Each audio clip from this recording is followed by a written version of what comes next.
सुखदेव जी ने भगवान की वंदना करके कथा में प्रवेश किया।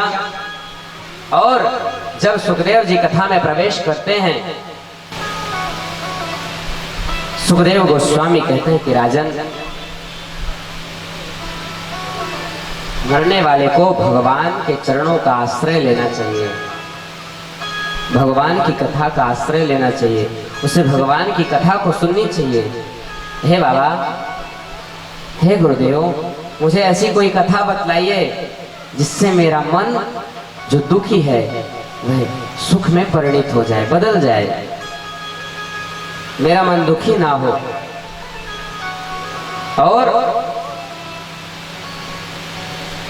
भगवान श्री कृष्ण का मैं लीला सुनना चाहता हूं। सुखदेव कहते हैं कि राजन, चिंता मत करो, मैं तुम्हें वह महाकाव्य, वह ग्रंथ, वह पंचम वेद सुनाने जा रहा हूं जिसको नारायण ने स्वयं रचना किया। 4 श्लोकों में, जो हम लोगों ने बैठते साथ ही चतुश्लोक की भागवत के रूप में सुने थे, उन 4 श्लोकों की रचना किया, ब्रह्मा जी को प्रदान किया। ब्रह्मा जी को प्रदान किया, ब्रह्मा जी ने अपने पुत्र नारद जी को प्रदान किया, और नारद जी ने व्यास जी को उन 4 श्लोकों को प्रवचन दिया। और 4 श्लोकों से व्यास जी ने 18,000 मंत्रों की एक संहिता बना दी, और उन्हीं 18,000 श्लोकों को मैं आज तुम्हें सुनाने जा रहा हूं।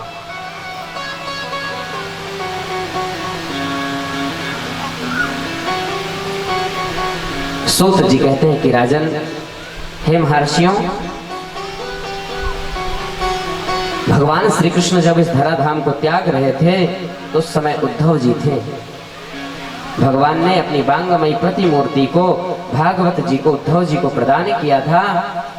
उद्धव जी से बोले थे कि उद्धव, यह मेरा महाकाव्य, यह मेरा ग्रंथ, यह मेरा वांगमय स्वरूप जो है, उसे बद्रीनाथ के स्थान पर रख करके आना, जहां नर नारायण तपस्या करते रहते, वहां रख देना। और उद्धव जी के साथ में ही मैत्रेय जी खड़े थे, तो मैत्रेय जी ने भी उस संगीता को श्रवण किया था। भगवान ने कहा कि हे मैत्रेय, संसार में जिस भक्त ने मुझे कुछ दिया, बदले में मैंने कुछ न कुछ तो अवश्य उसको दिया है, लेकिन मेरा एक ऐसा भक्त है जिसने मुझे दिया लेकिन मैं उसे कुछ न दे सका। वह कोई और नहीं, महाराज विदुर थे।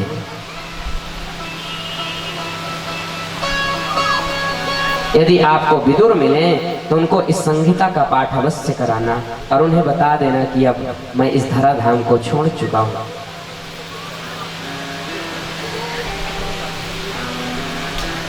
उद्धव जी वहां से निकले। रास्ते में उद्धव जी की भेंट श्री विदुर जी से हुई। विदुर जी को सारा वृत्तांत बताया। विदुर जी विलाप करने लगे, हे कन्हैया, तुम मुझे छोड़ करके क्यों चले गए? मुझे पता क्यों नहीं चला? और इतना सुनने के बाद भी मैं जीवित कैसे हूं? उद्धव जी बोले कि हे विदुर जी, आप चिंता मत करिए, आपके लिए भगवान ने एक दिव्य अपना वांगमय प्रतिमूर्ति, मैत्रेय जी, जब मैं भगवान के साथ था, सामने था, तो मैत्रेय जी को भी सुनाए थे। आप उनके पास चले जाइए और उनके पास में जा करके कथा को श्रवण करिए। उद्धव जी से पूछे कि हे उद्धव, मैत्रेय मुनि जी से मैं कहाँ मिल पाऊंगा? उद्धव जी कहते हैं कि संगम के तट पर प्रयागराज में आपकी मैत्रेय जी से मुलाकात होगी, भेंट होगी, और वही आपको कथा सुनाएंगे। मैत्रेय जी आए। मैत्रेय जी के पास में श्री विदुर जी आए और विदुर जी का संगम हुआ। विदुर जी ने मैत्रेय जी को प्रणाम किया, सारा वृत्तांत को सुना। और विदुर जी कहते हैं कि हे ऋषिवर, मैं भगवान की लीला को तो सुनना चाहता हूं। देखिए 4 घाट पर कथा चल रही है। कौन कौन से घाट पर? एक नैमिषारण्य की पावन भूमि पर श्री सूत जी महाराज शौनकादि ऋषियों को कथा सुना रहे हैं। गंगा जी के तट पर सनकादिक ऋषि नारद जी को कथा सुना रहे हैं। तीसरे घाट पर सुखदेव गोस्वामी परीक्षित जी को कथा श्रवण करा रहे हैं। और चौथे घाट पर हम और आप बैठ करके जबलपुर की पावन भूमि पर कथा को श्रवण कर रहे हैं। मैत्रेय जी से श्री विदुर जी ने प्रश्न किया कि सृष्टि का उपक्रम कैसे होता है, सृष्टि उत्पन्न कैसे होती है। मैत्रेय जी कहते हैं कि हे विदुर, सर्वप्रथम भगवान नारायण के नाभि से एक कमल उत्पन्न होता है, जिसमें एक 4 मुख वाला पुरुष उत्पन्न होता है। उसी का नाम ब्रह्मा किया जाता है। और ब्रह्मा जी को 2 अक्षर सुनाई देते हैं, ता और पा। तप करो। ब्रह्मा जी का प्रादुर्भाव जिस कमल से हुआ था, उस कमल के डंडे में घुसे और लाखों वर्षों तक ढूंढते रहे, उसका अंत समझ में नहीं आया। जब अंत समझ में नहीं आया ब्रह्मा जी को, तो श्री ब्रह्मा जी बाहर आए और तप करना प्रारंभ कर दिए।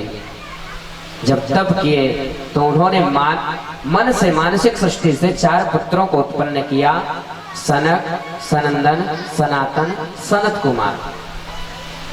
इन 4 ऋषियों को उत्पन्न किया और कहा कि सृष्टि में मेरा तुम सहयोग करो, सृष्टि में हमारा सहयोग करो। उन ऋषियों ने कहा कि हे पिताजी, हम लोग ब्रह्मचारी रहकर के भगवान का भजन करना चाहते हैं,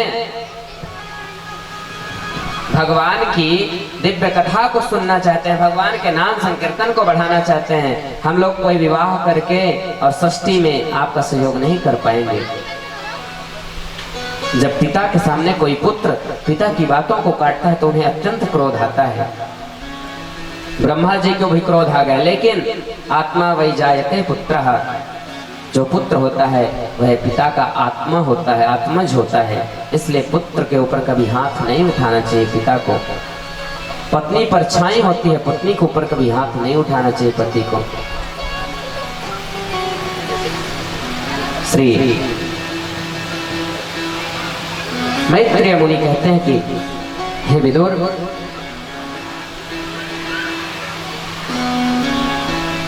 जब ब्रह्मा जी के पुत्रों ने ब्रह्मा जी की बात नहीं मानी तो उनको अत्यंत क्रोध उत्पन्न हुआ। और क्रोध जब उत्पन्न हुआ तो उनकी जो दोनों भौं थी वो एक में जुड़ गई और उन्हों से एक पुत्र उत्पन्न हो गया, जिसका जन्म लेते ही जिसने रोने लगा, इसलिए उसका नाम रुद्र पड़ा। 11 विभाग किए गए, 11 रुद्र बने। रुद्रों को कहा ब्रह्मा जी ने कि जाओ सृष्टि की संरचना करो, हमारा सहयोग करो। तो पहले से जो बने थे वो रुद्रगण सबको खाने लगे।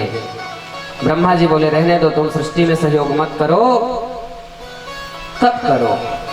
11 हो रुद्र, 11 जो रुद्र थे तप करने लगे। बाद में उन्होंने अपने शरीर से ही एक सुंदर जोड़े को उत्पन्न किया और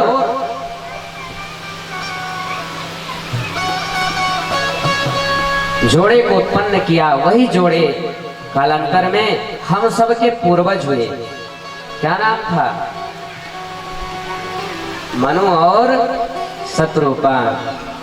स्वयंभो मनोहरो सतरूपा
वह आदि पूर्वज हम सबके महाराज स्वयंभू मनु और महारानी शतरूपा उत्पन्न हुए।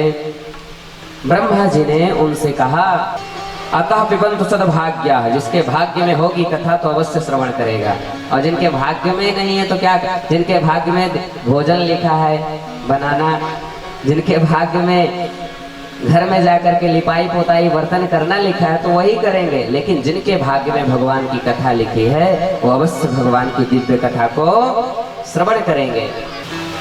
महाराज मनु जी और शतरूपा प्रकट हुए और उन्हीं से सारी सृष्टि उत्पन्न हुई और उन्हीं का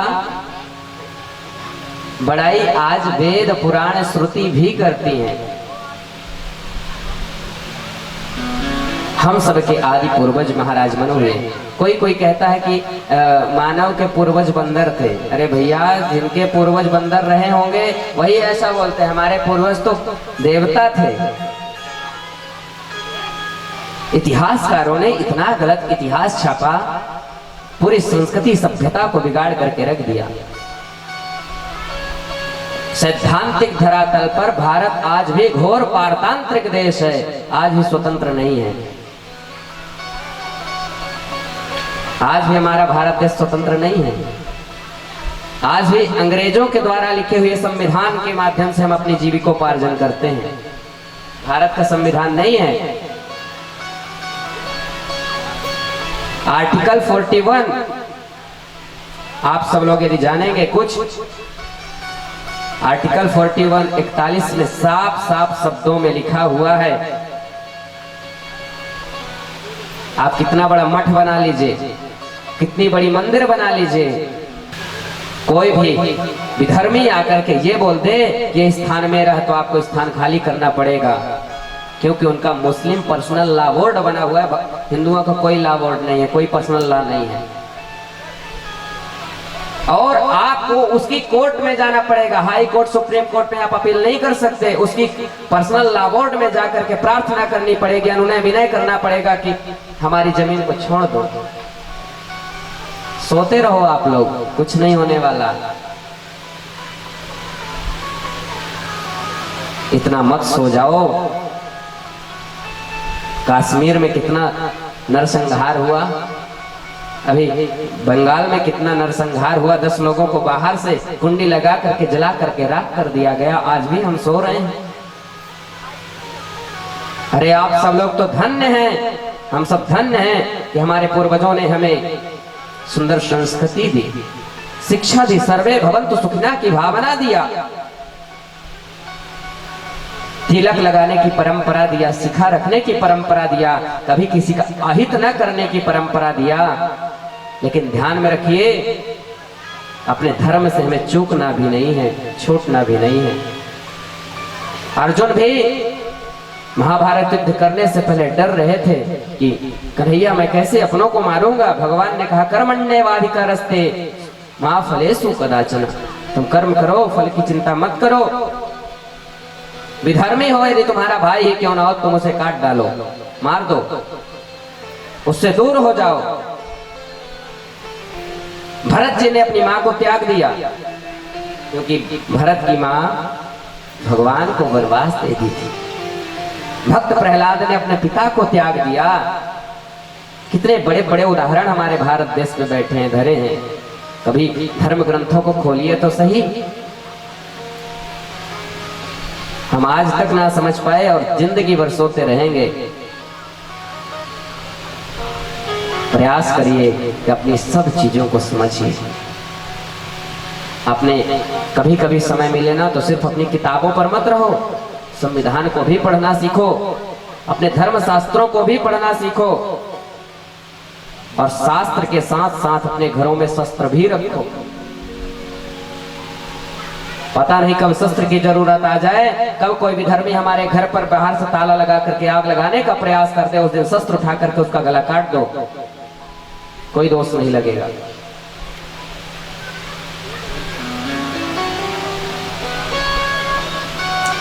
प्रेम से बोलो जय श्री कृष्ण। हमारे पूर्वज महाराज मनु और शत्रुपा हुए। भगवान ब्रह्मा जी ने उनसे कहा, हे पुत्रों, तुम सृष्टि संरचना में मेरी सहयोग करो। उन्होंने कहा कि पिताजी, हम आपका सहयोग करने के लिए तो तत्पर हैं, लेकिन हमारे अंदर कुछ बल आ जाए, कुछ शक्ति आ जाए, उसके लिए हम तप करने की आपसे आज्ञा मांगते हैं। महाराज मनु और शत्रुपा ने भगवान का तप किया और भगवान प्रसन्न होकर के उनको वरदान भी दिए, आने वाले समय में तुम्हारे यहां मैं पुत्र बन करके आऊंगा। अब अभी वर्तमान पे जो कल्प चल रहा था तो नाम था पद्म कल्प, अर्थात पद्म कल्प का मतलब है कि कमल पर ही सृष्टि थी सारी। अभी पृथ्वी पर सृष्टि नहीं थी। जब शत्रुपा मनु जी हुए तो पृथ्वी पर सृष्टि नहीं थी, कमल पर ही सृष्टि थी, इसलिए उस कल्प का नाम था पद्म कल्प। आकर के ब्रह्मा जी से बोले, पिताजी, सबको धारण करने वाली वो धरती तो नहीं है, हम लोग सृष्टि कहाँ करेंगे? क्यों? क्योंकि हमारे जो बड़े भाई हैं सारे पद्मों पे, कमलों पर अपना कब्जा जमा करके बैठे हुए हैं, हम सृष्टि कहाँ करेंगे? ब्रह्मा जी आंख बंद करते हैं और ध्यान लगाते हैं कि सबको धारण करने वाली धरती कहाँ है। भगवान देखते हैं कि वे धरती तो समुद्र में डूब चुकी है।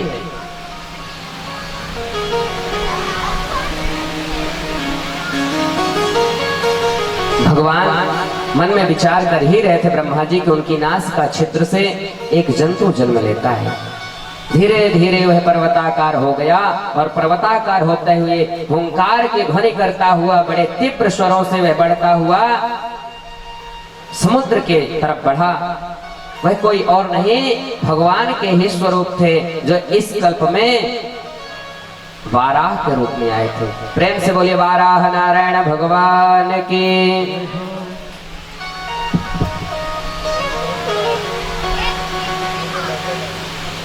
वाराह नारायण जन्म लिए, प्रागट्य हुए और प्रकट होकर के समुद्र पर गए। समुद्र में गए तो वहां उन्होंने पृथ्वी को देखा। पृथ्वी जी को अपनी दाढ़ों पर धारण किया। बड़ा विकराल उनका स्वरूप है, लंबे लंबे दाढ़े हैं, हाथ में गदा धारण किए हुए हैं, पीतांबर धारण किए हुए भगवान वाराह नारायण। और सातल पर जा करके, पाताल में जा करके पृथ्वी को अपने दाढ़ों पर उठाते हैं। इधर एक राक्षस था, नाम था हिरण्याक्ष। परीक्षित जी प्रश्न करते हैं कि हे भगवान, हिरण्याक्ष कौन था? अभी तो आपने इसकी कोई कथा सुनाई नहीं। तब श्री सुखदेव जी कहते हैं कि राजन, एक दिन की बात है कि महाराज कश्यप जी संध्या कालीन में अपने आश्रम पर थे और उनकी पत्नी जो दीति थी वह वासना में आतुर होकर के अपने पति से रति की इच्छा करने लगी। कश्यप जी ने मना किया कि चिंता मत करो, संध्या वेला समाप्त हो जाने दो, रात्रि आ जाने दो, तब तुम्हें रति दान देंगे। लेकिन कामातुर हुई दिति जी और उनसे रहा नहीं गया। इसी बीच में उनका गर्भाधान संस्कार हो गया। कश्यप जी दुखी हुए और माँ दिति भी लज्जित हो गई। जब उनकी वासना टूटी तो वे भी लज्जित हुई। संध्या के समय कभी भी पति पत्नी का संग नहीं होना चाहिए, नहीं तो उस समय असुर जन्म लेते हैं घर पे।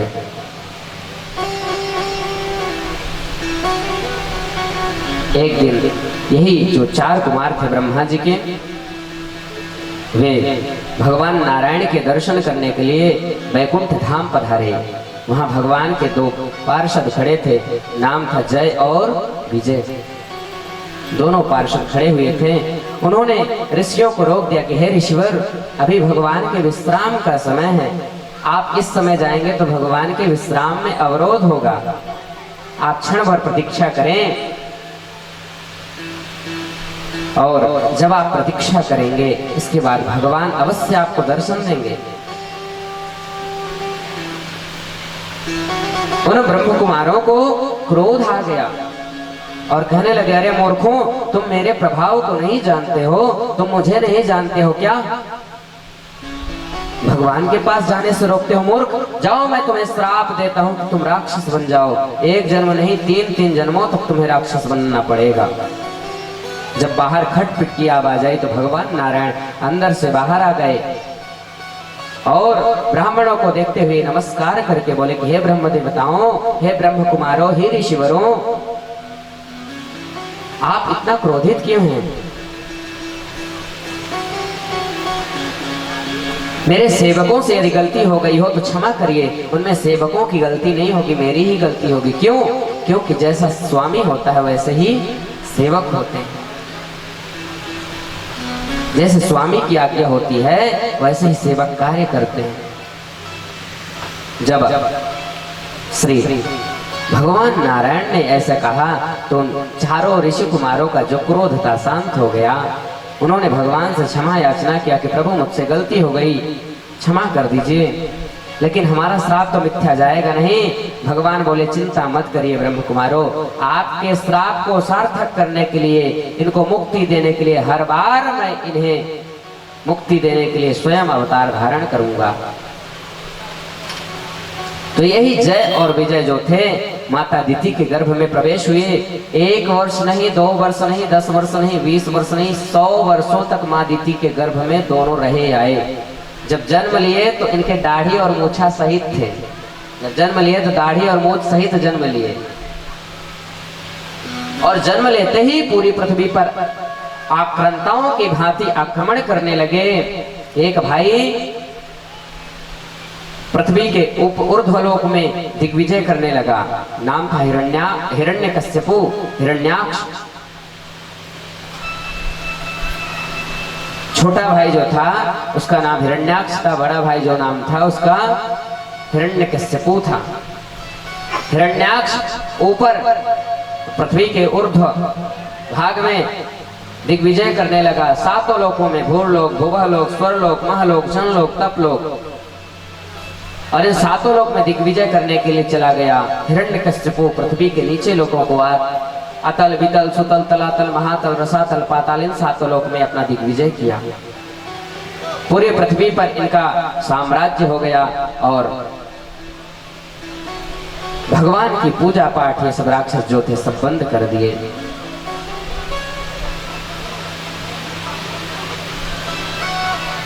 यही जो छोटा भाई हिरण्याक्ष था बीच में वाराह नारायण भगवान को मिल गया।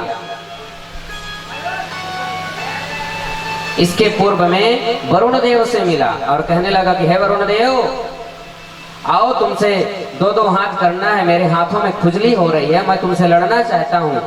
वरुण देव जी कहते हैं कि अरे मैं तो बूढ़ा हो चुका हूँ, मैं तो तुम्हारे साथ लड़ने में असमर्थ हूँ, मुझे क्षमा कर दो भाई, मैं तुम्हारे शरण में हूँ।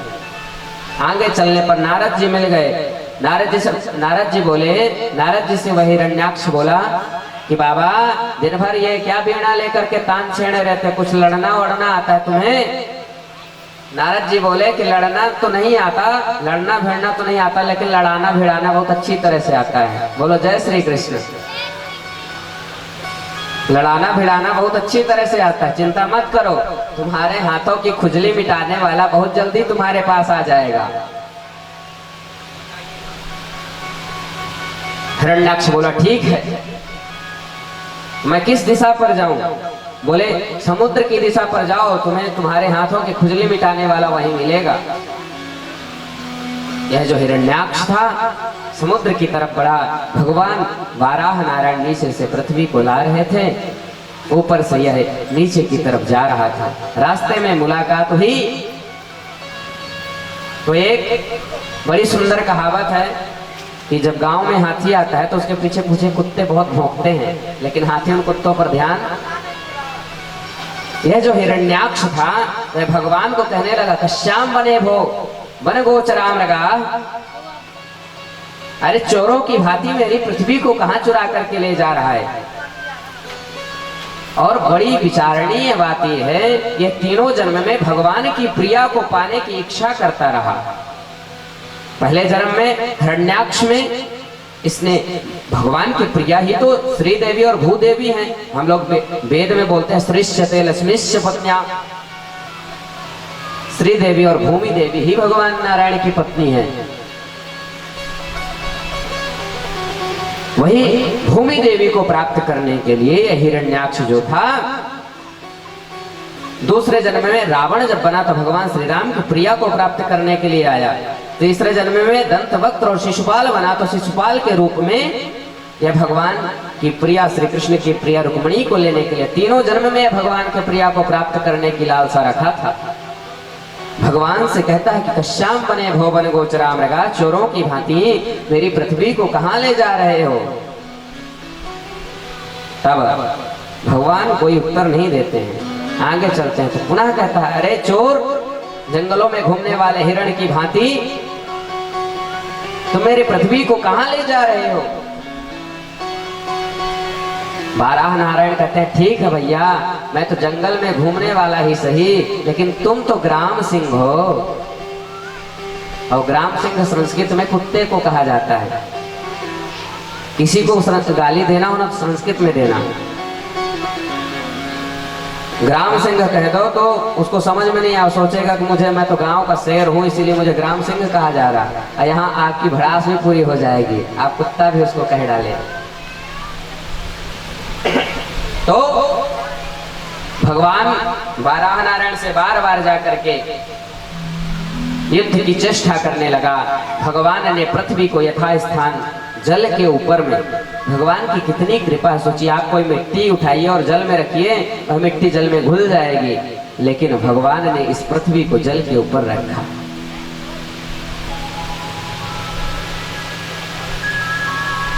जल के ऊपर पृथ्वी को रखा और भगवान वाराह नारायण खेल करने लगे, उस हिरण्याक्ष से युद्ध करने लगे। सारे देवता भयभीत हो गए, पता नहीं लगता है कि अब तो यह भगवान को भी मार देगा। डर गए सारे देवता। भगवान सोचे कि अब लगता है देवता डर रहे हैं, तो हाथ उठाए और एक तमाचा मारे भगवान सो गोविंदाय नमो नमः। बोले असुर निकंदन भगवान के। और भगवान ने एक तमाचा में ही उस हिरण्याक्ष का वध कर दिया। सारे देवता भगवान के ऊपर पुष्प वृष्टि किए और पुष्प वृष्टि करने के बाद में भगवान वाराह नारायण अंतर्धान हो गए। मनु और शतरूपा जी को ब्रह्मा जी ने सृष्टि सौंपी और प्रथम जोड़ा पृथ्वी पर आया, इसलिए उसे हम लोग आदि मानव भी कहते हैं। आदि मानव कोई बंदर नहीं थे। आदि मानव का तात्पर्य जो सर्वप्रथम पृथ्वी पर आया वही मानव, वही जोड़ा ही हमारे पूर्वज थे, जो महाराज मनु और शतरूपा के रूप में यहाँ अवतरित हुए थे, आए थे। महाराज मनु और शतरूपा के 3 कन्या हुई और 2 पुत्र हुए। आकृतिर्देवहूतिश्च प्रसूतिरिति विश्रुतः प्रिया व्रतोत्तान पादौ। आकृति, देवहूति और प्रसूति ये 3 कन्या हुई। उत्तान पाद और प्रियव्रत 2 पुत्र हुए। इसमें सर्वप्रथम देवहूति जी की कथा बतलाई गई। बीच वाली बिटिया का विवाह सर्वप्रथम हुआ। ब्रह्मा जी के मानस पुत्रों में से एक कर्दम जी थे, जो छाया से प्रकट हुए थे ब्रह्मा जी के। वे तपस्या में लीन थे, और जब तपस्या में लीन थे तो भगवान उनकी तपस्या से प्रसन्न होकर के आए और कहने लगे कि हे ब्राह्मण, वरम ब्रूहि, वर मांगो, मैं तुम्हारे तप से अत्यंत प्रसन्न हूं, तुम्हें क्या चाहिए।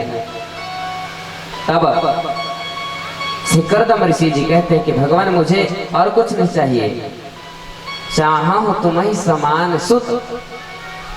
हे भगवान मुझे कुछ नहीं चाहिए, मैं तो तुम्हारे जैसा पुत्र चाहता हूं। भगवान बोले बड़े चतुर हो तुम जानते हो कि मेरे जैसा कोई इस दुनिया में एको हम द्वितीयो नास्ति, मैं एक ही हूं, दूसरा मेरे जैसा मेरे समान कोई भी नहीं है, तुम जानते हो, चिंता मत करो, तुमने मेरी इतनी तपस्या किया है, इसलिए मैं तुम्हारे यहाँ पुत्र बन करके आऊंगा। भगवान और भक्त के जब दोनों के नेत्र मिले थे तो अश्रुपात हुए थे, और जब अश्रुपात हुए थे तो उन्हें अस्त्र बिंदु से भगवान के और भक्त के जो अस्त्र बिंदु पृथ्वी पर गिरे थे तो उसी से एक सरोवर बन गया था, उसका नाम बिंदु सरोवर पड़ा। भगवान अंतर्धान हुए। कर्दम ऋषि जी अपने आश्रम में निवास करने लगे। कालांतर में देवहूति के विवाह के लिए महाराज मनु और शत्रुपा जी ब्रह्मा जी के पास आए। ब्रह्मा जी बोले मेरा ही पुत्र है कर्दम, जाकर के उनके साथ विवाह कर दो। महारानी देवहूति जी का विवाह महर्षि कर्दम के साथ हो गया, और जब महर्षि कर्दम जी के साथ उनका विवाह हुआ तो विवाह जैसे ही संपूर्ण हुआ तो कर्दम ऋषि की समाधि लग गई, और समाधि 1-2 वर्ष की नहीं, हजारों वर्ष की समाधि लग गई। इस बीच में महारानी देवहूति नित्य अपने पति की सेवा किया करती थी, नित्य उन्हें पुष्प दूर्वा आदि से पूजन करती थी, उनके भोग के लिए नित्य फल लाती थी। जब उनकी समाधि खुली तो देखा कि मेरे घर में एक अत्यंत बूढ़ी औरत ये कहां से आई। ध्यान लगा करके देखा कि इनका विवाह मेरे साथ हुआ था, लेकिन मैं इन्हें किसी भी प्रकार का सुख ना दे सका। महाराज कर्दम जी ने उठे और अपने संकल्प मात्र से हाथ में जल लिया और जल को धरती पर गिराया। उसमें से कई अप्सराएं जन्म प्रकट हो गईं और माता देवहूति को उसी बिंदु सरोवर पर ले गई, स्नान करवाया, और स्नान करवाने के बाद जैसे उस सरोवर से मैया निकली तो मानो संसार की सारी सुंदरता उनके दाहिने पांव के नख में समाहित हो गई हो, इतनी सुंदर लगने लगी माँ देवहूति जी। पुनः हाथ में जल लिए और संकल्प किए, उसमें से एक कामद विमान प्रकट हुआ। कामद विमान कई मंजिलों वाला था और उसमें भोग विलास की सारी सामग्रियां थी। महर्षि कर्दम भगवती देवहूति जी के साथ उस कामद विमान पर विराजमान हुए, और माँ देवहूति गर्भ धारण की, और गर्भ धारण की तो उनके यहाँ एक नहीं 9 कन्याओं ने जन्म लिया। कोई सामान्य कन्या नहीं,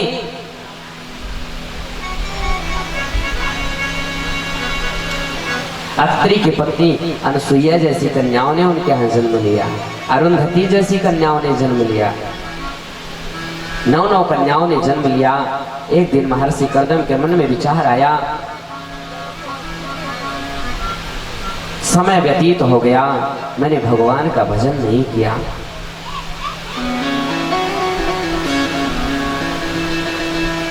मैया देवहूति से कहने लगे, महर्षि कर्दम, हे देवी, अब मैं संसार बंधन से छूटना चाहता हूँ, भगवान का भजन करना चाहता हूँ। मैया ने कहा, भगवान आपके किसी भी मार्ग में मैं बाधक नहीं बनूंगी, लेकिन मेरे लिए कोई सहारा तो दे दो। आप चले जाओगे, मेरी रक्षा कौन करेगा? एक कन्याएं तो विवाह होकर के अपने अपने घर ससुराल चली जाएंगी, लेकिन मेरी रक्षा करने वाला, मेरा भरण पोषण करने वाला कौन है यहाँ? तब कर्दम जी को स्मरण आया कि मेरे घर में भगवान का जन्म होने वाला था। कर्दम जी ने नाभि के पास में आकर के एक मंत्र बोला और माँ भगवती देवहूति जी गर्भवती हुई। कालांतर में उन्होंने जन्म दिया और भगवान का ही अवतार उनके यहाँ जन्म लिया। नाम पड़ा, सब लोग जयकारा लगाएंगे, बोले कपिल भगवान के जय हो। भगवान कपिल नारायण उनके यहाँ जन्म लिए और सांख्य योग शास्त्र का वर्णन करके माँ भगवती देवहूति ने उनसे प्रश्न किया कि भगवत प्राप्ति कैसे होगी। मैया को सांख्य योग का वर्णन किए। मैया, जब भगवान का भाव जब हमारे अंदर आ जाता है तो मनुष्य द्रवीभूत हो जाता है। जब कोई भी कार्य करते हुए आपके मन में भगवान के प्रति भाव जागृत हो जाए, नेत्रों से अश्रुपात होने लगे, जलमग्न हो जाए आपके नेत्र, तो समझिए आप कि भगवान का भाव आपके अंदर जागृत हो गया है, भगवान आपके अंदर आ चुके हैं। मैया देवहूति जी जल रूप में परिणित हो गई। भगवान कपिल नारायण जी उसी जल में आचमन किए और गंगा सागर की ओर निकल गए। आज भी कपिल नारायण भगवान सभी मुमुक्षुओं को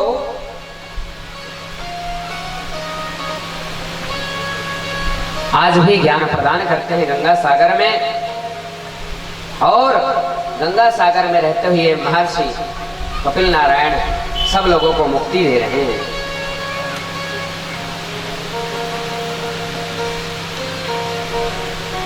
महर्षि कपिल के इस दिव्य चरित्र को, भागवत भगवान के इस दिव्य चरित्र को जो भी मनुष्य कहता है, सुनता है, उसके भगवान की भक्ति की प्राप्ति होती है।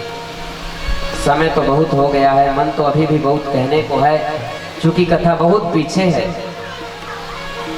अब कल से आप सब लोग भैया आप बिल्कुल विशेष ध्यान दीजिए कि 2 बजे आप आ जाइए, है ना। 2 बजे आपकी सारी सेटिंग हो जाए तो कम से कम 3 बजे हम यहाँ बैठ जाएं कथा पे, तब तो कथा पूरी हो पाएगी। ये भगवान की इतनी दिव्य कथाएं हैं कि कथा को, एक कथा को कहो तो 100 वर्ष लग जाएंगे।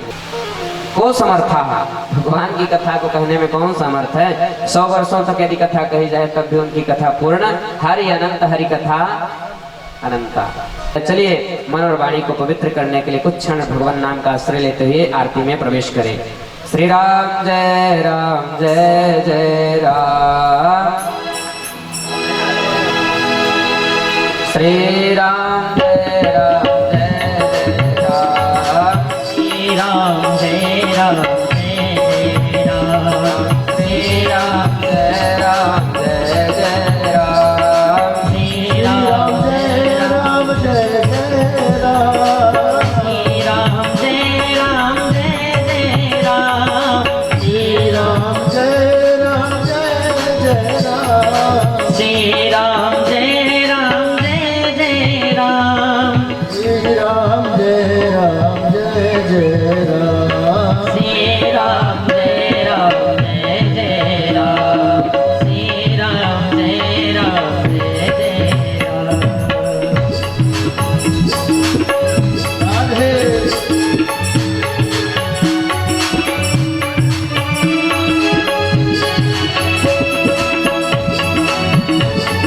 सब लोग खड़े हो जाइए। श्री राम जय राम, जय जय राम। श्री राम जय राम, जय जय राम। राम जय राम, जय जय राम। श्री राम जय राम, जय जय राम।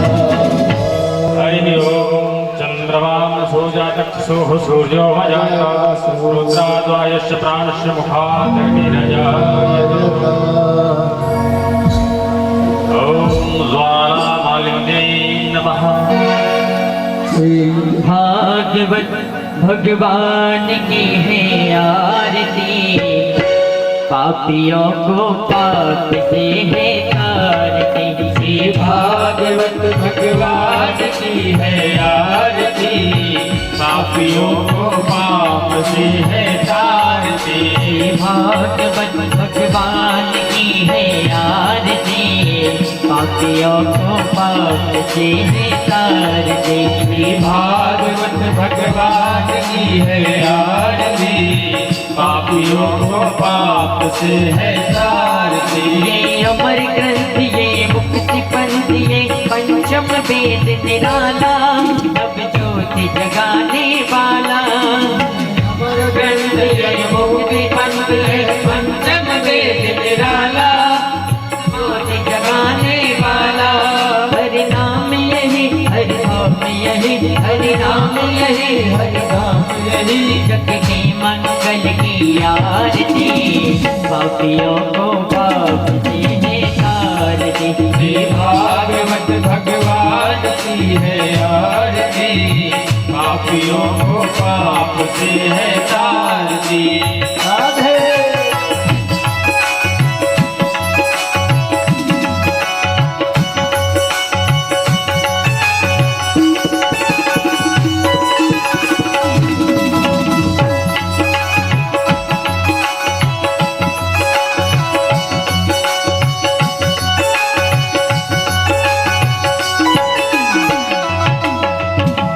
राधे गीत पावन पुनीत पापों को मिटाने वाला, हर दर्द चलाने वाला। ये साथ गीत पावन पुनीत पापों को मिटाने वाला, हर दर्द कराने वाला। ये सुख करनी ये दुख हरणी, ये सुख करनी ये दुख हरणी।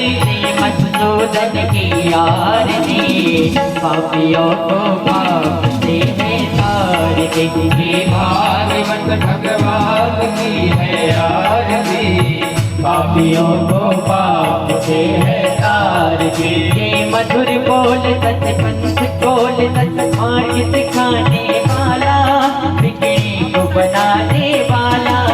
ये मधुर बोल सच पंथ बोल सच मार्ग दिखाने वाला, बिगड़ी को बनाने वाला। श्री राम यही हरि राम यही श्री राम यही हरि नाम यही, प्रभु की महिमा की आरती, पापियों को पाप से है तारती। श्री भागवत भगवान की है आरती, पापियों को पाप से है तारती। कठोर गौरव करुणावतारम संसार सारम भुजगेन्द्रहारम, सदा वसन्तं हृदयारविन्दे भवं भवामि परिसन्नमः। त्वमेव माता पिता त्वमेव त्वमेव बन्धो सखा त्वमेव त्वमेव विद्या सर्वं त्वमेव त्वमेव सर्वं ममेव देव। गुरुर्ब्रह्मा गुरुर्विष्णु गुरुर्देवो महेश्वराय, गुरुर्साक्षात् परब्रह्म तस्मै श्री गुरुवे नमः। हरे राम राम राम हरे हरे, हरे कृष्ण कृष्ण कृष्ण हरे हरे, हरे राम राम हरे हरे, हरे कृष्ण कृष्ण कृष्ण हरे हरे, हरे कृष्ण कृष्ण कृष्ण हरे हरे। हरे राम राम हरे हरे, हरे कृष्ण कृष्ण कृष्ण हरे हरे। हरे राम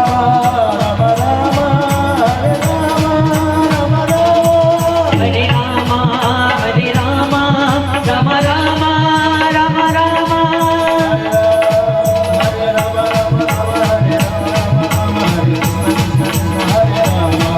हरे राम राम राम राम हरे राम हरे कृष्ण हरे राम राम राम हरे हरे, हरे कृष्ण कृष्ण कृष्ण हरे हरे, हरे राम राम राम हरे हरे, हरे कृष्ण कृष्ण कृष्ण हरे हरे, हरे कृष्ण कृष्ण कृष्ण हरे हरे, हरे कृष्ण कृष्ण कृष्ण हरे हरे। बोल बाके बिहारी लाल की जय हो। देवाभिवंदनम देवाभिवंदनम देवाभिवंदनम आरोग्यार्थे आत्माभिवंदनम आत्माभिवंदनम आत्माभिवंदनम आरार्तिक्यम जलेन शीतलीकरणम भवेत्। जल से शीतल करवाइए, ये आरती भिजवाइए ताकि जल से शीतल हो जाए। हस्ते अक्षत पुष्पाणि गृहीत्वा हरि ओम जगदेन जगमयजन्त देवस्तानि धर्माणि प्रथमान्यासन्ना देहनाकं महिमानः स्वचं प्रेतपूर्वे साध्याः सन्ति देवाः सेवन्तिका बकुल चंपक बटलाब्जै पुण्य गजादि करवे रसाल पुष्पै बिल्व प्रवाल तुलसी दल मंजरी भी त्वां पूजयामि जगदीश्वर में प्रसीदो। नाना सुगंध पुष्पाणि यथा कालं भवानि च पुष्पाञ्जलिर्मया दत्त्वा ग्रहण परमेश्वरो। सुमन सुगंधित सुमन ले सुमन सुगोधि विचार पुष्पांजलि अर्पण करूं मेरे प्रभु करो स्वीकार। सब कुछ दीन आपने भेंट करो क्या नाथ नमस्कार की भेंट है दोनों जोड़ूं हाथ। बोलिए श्री बांके बिहारी लाल की जय हो। राधा रानी सरकार की जय हो। श्रीमद् भागवत महापुराण की जय हो। नर्मदा मैया की जय हो। जय जय श्री राम।